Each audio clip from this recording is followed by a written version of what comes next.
ಜಗದ ಅರಸಿಯಾದೆ.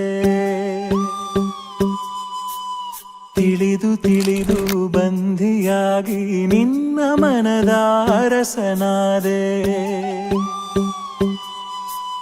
ನಿನ್ನ ಹಚ್ಚೆ ಹಾಕಿಸೋ ಹುಚ್ಚು ಈಗ ನನ್ನಲ್ಲಿ, ಎಂದು ಕೂಡ ಬೆಚ್ಚಗಿರು ನೀ ಬಚ್ಚಿಡುವೆ ನಾ ಕಣ್ಣು.